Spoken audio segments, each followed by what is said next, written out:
দত্তপুকুরে বিজেপির ব্যানার ছিঁড়ে ফেলার অভিযোগ, তদন্তে দত্তপুকুর থানার পুলিশ।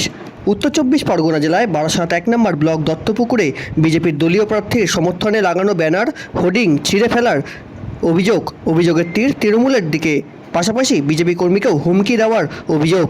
এই ঘটনায় আজ দুপুর 12:30 নাগাদ দত্তপুকুর থানায় লিখিত অভিযোগ দায়ের করেছে বিজেপির নেতৃত্বরা।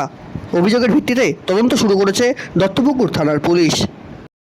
কাল রাতে আমার এখানের যে সদস্য আছে সুকান্ত মুখার্জি, সে তার দলবল নিয়ে বিজেপির ফ্ল্যাগ ফেস্টন সব ছিঁড়ে ফেলেছিল। সেই অবস্থায় আমি দেখে ফেলি, তো আমি দেখে ফেলাতে প্রতিবাদ করলাম। তারপরে তারা আমার উপর চড়া হলো, এমনকি ওরা অনেক সংখ্যায় ছিল, আমি একা ছিলাম। আমি নিজেকে বাঁচাতে আমি আমার বাড়ি চলে এলাম, ঘরের মধ্যে চলে গেছি। ঘরের মধ্যেও তারা তার দলবল নিয়ে আমাকে অ্যাটাক করছে, ঘর থেকে বার করে আনছে, অকথ্য গালিগালাজ করছে, মা বাবারও গালিগালাজ করছে। মানে কাল রাত্রে এমন অবস্থা হয়েছিল যে আমাকে ওরা অনেক কিছুই করতে পারতো, আমি শুধু নিজেকে রক্ষার্থে ঘর থেকে বেরোনি। এর জন্য হয়তো কাল আমি তৃণমূলের গুন্ডা বাহিনীর হাত থেকে রক্ষা পেয়েছি।